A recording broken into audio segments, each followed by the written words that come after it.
What's up, guys? It's DarkArmedDuelist, and today I'm back here with Noah Lane. And Noah, you're going to be profiling your Raidraptors. Sure am. All right, so don't forget to like, comment, subscribe, guys, and definitely check out the Patreon down in the description below for all those awesome rewards. And we're going to get straight on this, but before we do, Noah, you got any shout-outs? Birthplace in Alabama. All right, so let's go ahead and get straight on into this. All right. You're going to have to play 3 of the Vanishing Lanius. When this card is summoned for the turn, you can activate his effect, allowing you to special summon a Raidraptor monster from your hand.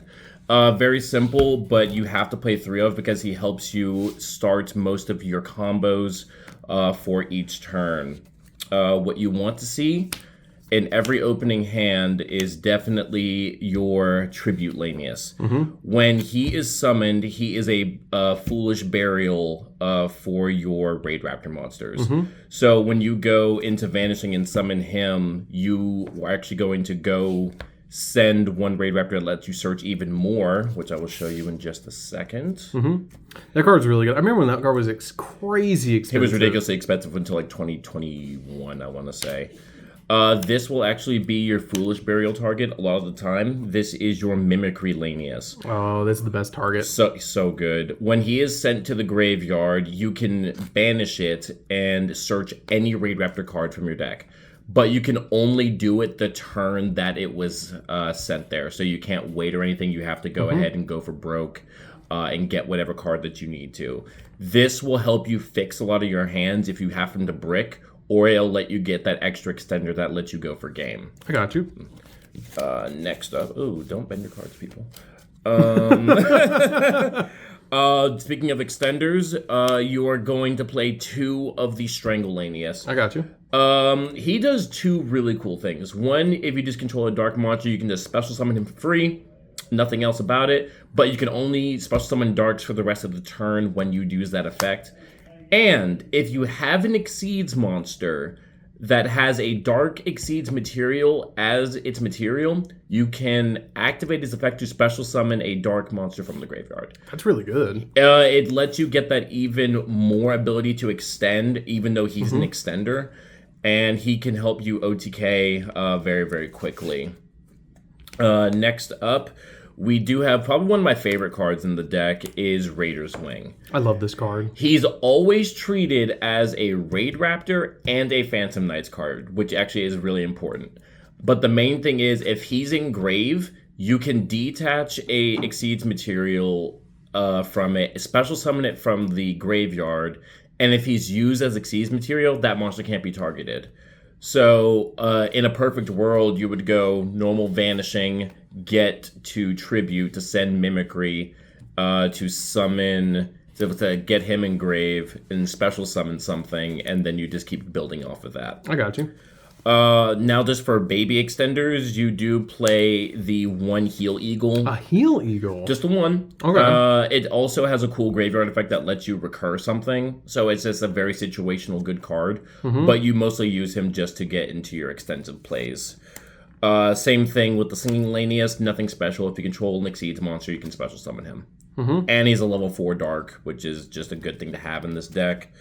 One of the few last Raidraptors we use is the Pain Lanius. I love this card. I'm in love with this card. If you control a Raidraptor, you can special summon this card from your hand, take damage equal to its level times 100, and then he gets to copy the level.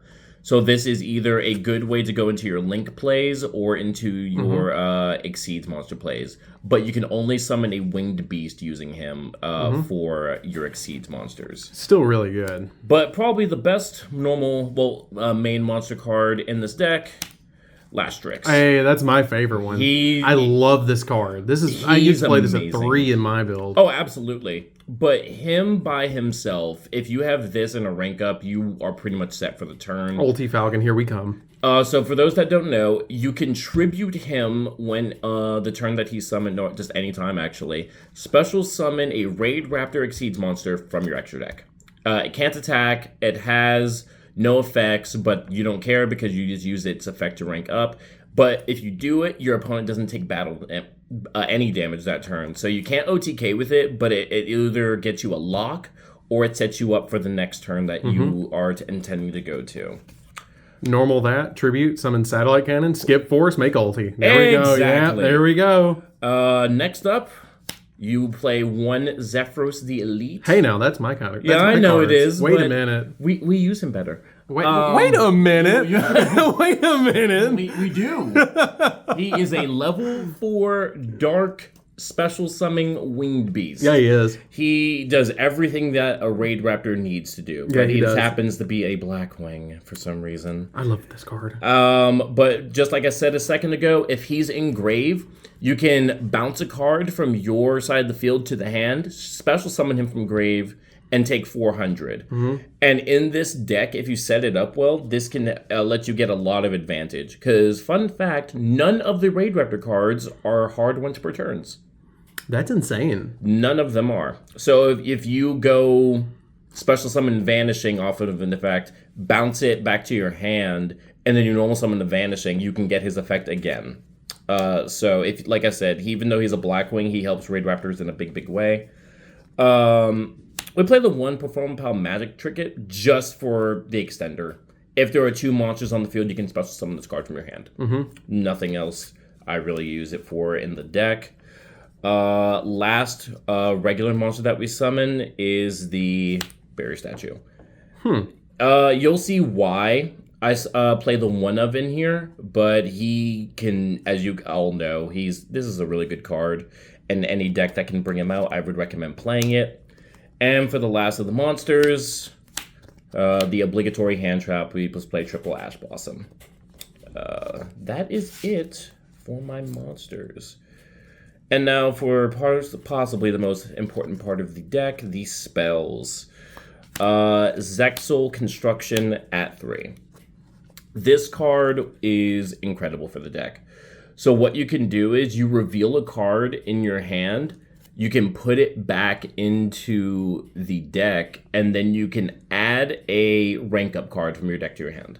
This card came out, I believe, in 2021 or 2020, I can't remember. But this fixed Raidraptors in a huge way because we never had a real way to get to your rank up cards. But playing this at 3, it lets you fix your hand and then go into bigger plays with what you have already. I got you. Next up, speaking of rank ups, 2 Skip Force. My favorite. It's such a good card. So good. So what you do is you target a Raidraptor that Raidraptor exceeds monster, I should say, and you rank it up by 2. So a big play that you do, probably the most basic play, you'll normal summon Strix, tribute it, get the satellite cannon, activate this, and then you have Ultimate Falcon on field. Yeah. But there are other plays that you can do, and when we get to the exceeds monsters, I'll tell you about them. But for more rank ups, we play 2 Soul Shape Force. This card lets you do possibly the best combo with this deck. So if you pay half your life points, you can special summon a Raidraptor exceeds monster from your graveyard and then rank it up by 2. So you're going to see 4 Strix, a rank 4 monster that we use in this deck, and then you rank it up by 2 into any rank 6. And there's a pretty good rank 6 out right now. I don't know if you've heard of it. It's called Infinity. And you just get to have a free negate that you should not be able to use in this deck. Last of the rank ups, we have the Phantom Knights rank up Magic Force. This card, I wasn't a fan of it initially, but the more and more I used it, the more and more I realized this can help you summon out some crazy monsters. I got you. You use a dark exceeds monster you control, and then you can banish dark monsters from your graveyard, and then you can rank it up by the same number. So you're gonna go into 4 Strix, and then you can banish 6 monsters if you have it in late game, and you get an Ultimate Falcon that you can summon and drop it on board. This lets you go into early game big plays, mid game plays, or even late game plays if you're trying to push for a win. And the cool thing is it's a quick play. It is a quick play. And another big thing, it is a Phantom Knights card, which is, there's a combo with that you'll see in a minute. But just for more extending plays, you are going to play 3 Wing Requital. For the small cost of 600 life points, and if you control nothing but Winged Beast, it's a Pot of Greed. A deck that already searches as much as it does, having the ability to have a Pot of Greed is incredible. You have to play 3 of it. Yeah, and the only downside is it's a once per turn. Exactly. That's it. But for more specific searches, I do like the Raidraptor Nest. If you control 2 Raidraptor monsters, you can either add a Raidraptor monster from your deck or graveyard back to your hand. So that is the graveyard effect I think I like the most, because you're like, oh man, I really need to get that vanishing back that I just used. You can do that if you have Raidraptor's Nest on field, or you just have a free extender and use a Summon that Exceeds monster. You can get your singing back that you use to make that Exceeds monster. That sounds like a balanced version of Black Whirlwind. Yeah. It just sounds like a balanced version. Ours is hard once per turn. Yeah, unfortunately. It'd be broken if it wasn't. I do play the 1 Swallow's Nest. So you tribute a Winged Beast monster, and then you can special summon a Winged Beast monster that equals its level or lower. This is one of the few ways that we can bring out our Wind Barrier statue. So you'll go normal Vanishing or normal Tribute, and they'll try to be like, okay, we want to Effect Veiler it. You chain this, and then bring out your Barrier statue, and you can still get the search. Good card for evading hand traps, like I just said, or even going into more extending plays. Because if you go attack, Tribute Swallow's Nest to bring out another monster to get its effect and do it in the battle phase, you can eat a potentially OTK. Yeah. Last of the spells, you play 1 Foolish Burial, just so you can get your Mimicry Engrave. Simple as that. Yeah, just basically Rhoda for the deck. Rhoda, or you can even do Raider's Wing, so you can get its graveyard effect to special summon it if you have an Exceeds monster on board. I play 2 traps. Raidraptor Readiness. When this card is activated, your monsters cannot be destroyed by battle. Your Raidraptor monsters, I should say. And possibly the more important part, when you would take damage of any kind, you can banish this card from the graveyard as well as a Raidraptor, and you take no damage for the turn. That's really good. So just a way to give you that one last push of survival, so you can hopefully OTK in the next turn. Yeah. And last of the traps, I play 1 Brigadine. Like I said, you only play the 1 trap, and it banishes itself. So 9 times out of 10, you're going to be able to just activate the card the turn it was set, and it's just a level 4 body. But it being a Phantom Knights card is also really important, and I'll show you why in a minute. That is all for my main deck. Here is the extra deck. We are going to play 2 copies of Raidraptor Force Strix. This is, you can detach an Exceeds material from him to search a Raidraptor monster level 4 or lower. Incredible for this deck because all main monsters are equal that, and his effect is not once per turn. So if you're able to get multiple Force Strixes, you can get multiple searches. Hopefully you're only doing it 1 time a turn, but there are times where if you do it twice, it lets you go into bigger plays. Next up, the Raidraptor Revolution Falcon. This is possibly the most underrated card in the deck. So he has a few cool abilities. When he's Exceeds Summon using a Raidraptor monster, he can just pop a card on field, destroy, inflict damage equal to half of its attack.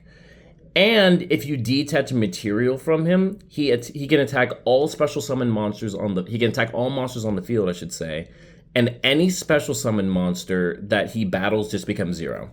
So if your opponent just has a board full of big monsters, you can detach material and swing on all of them, and you can possibly win. Yeah, I mean, like card. 4 attacks, and that's an OTK. Exactly. That's really good. Mentioned him earlier, Raidraptor Satellite Cannon. A lot of the times, you're not going to actually summon him. You're just going to use him for bait to go into your Ultimate Falcon. But there are times where you do, and he comes in handy. When he is Exceed Summon, he immediately pops all spell and traps that your opponent controls. And they cannot respond to that effect.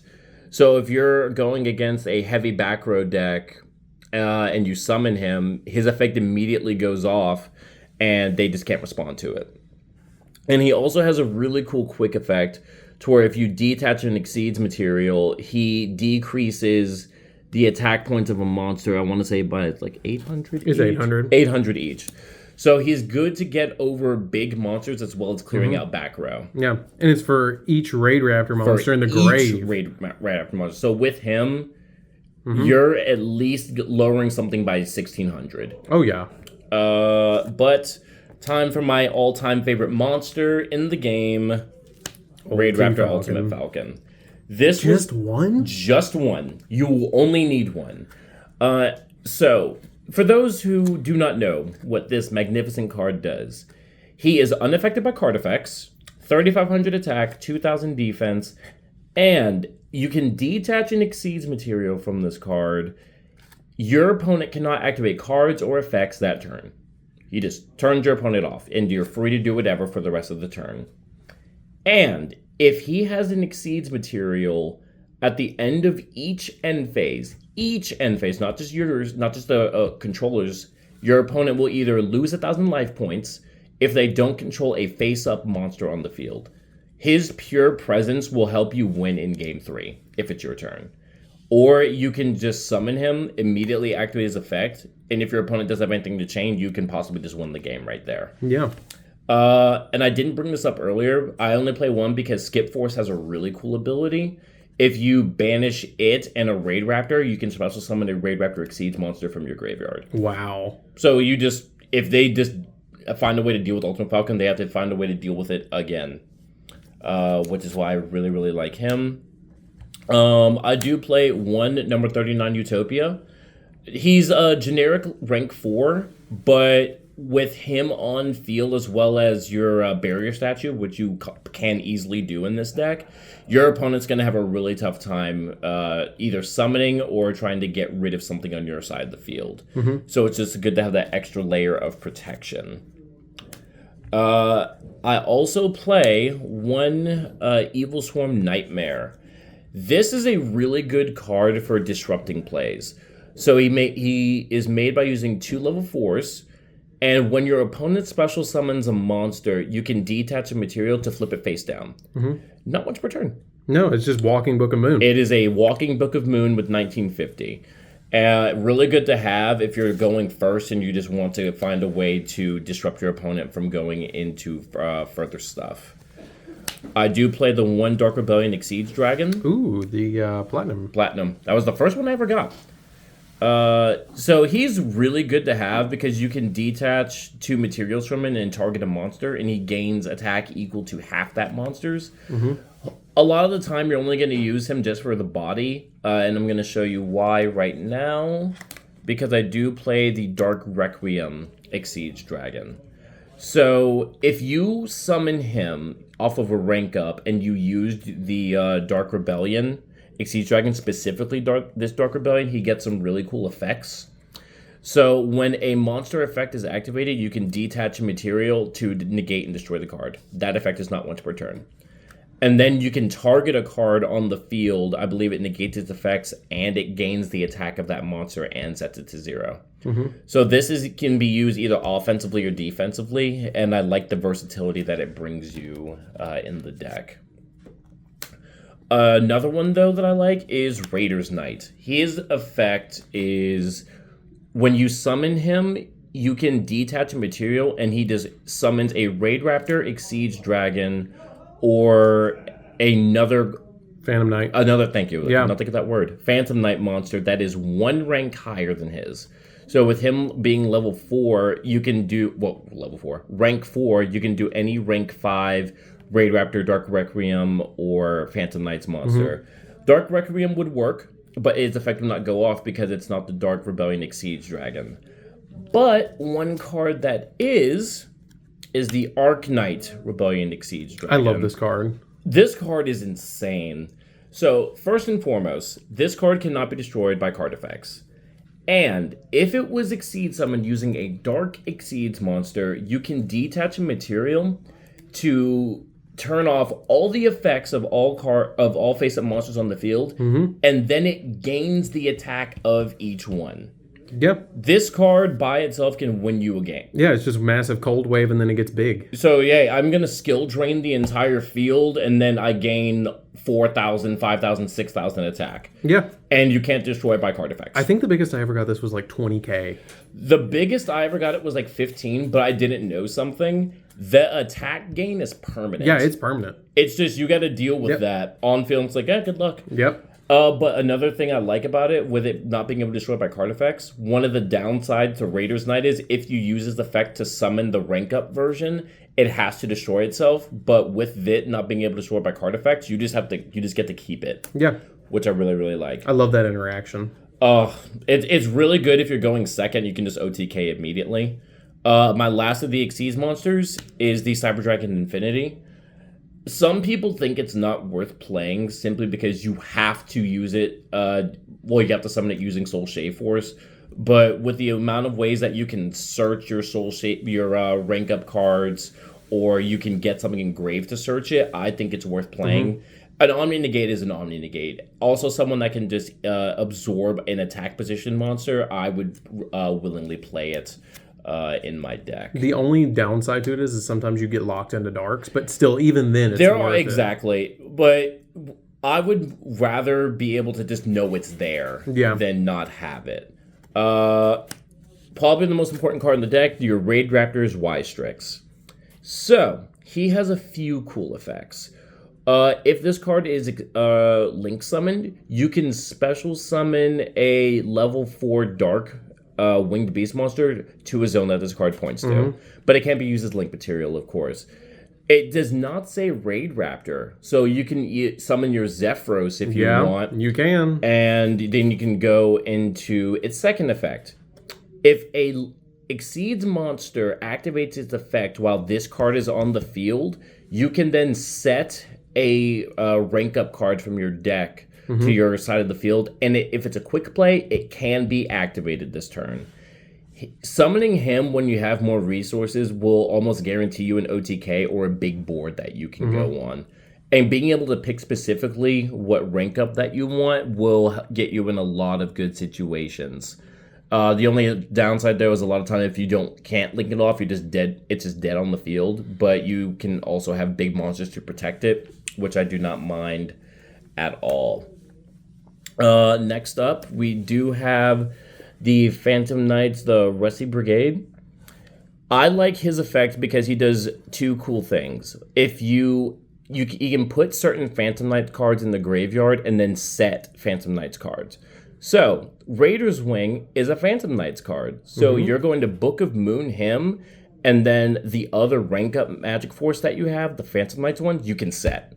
So you're going to get a rank up on field as well as put a resource in graveyard. And then if I believe it's when a dark Exceeds monster is summoned, he just gets to destroy a card on the field. Yeah, he just pops something. Just so I'm getting a resource in grave, a resource on field, and I'm removing a resource on your opponent's side of the field. Yeah. This card, I would say, is a must-have in Raidraptors. Oh, yeah. Last of the extra deck, just because you can make it very easily, the Access Code Talker. Yeah, because it's dark. It's a dark monster. You have two really good link monsters that you can easily link climb into, and then this card helps you OTK. Yeah, I get that. All right. So thank you so much, Noah, for the deck profile. I really appreciate it. I've been after this deck for a while. But anyways, guys, this is DarkArmedDuelist. Don't forget to like, comment, subscribe. Definitely hit the bell there so you can come for our notification squad. And we'll see you guys in the next video. See you later, guys. DM.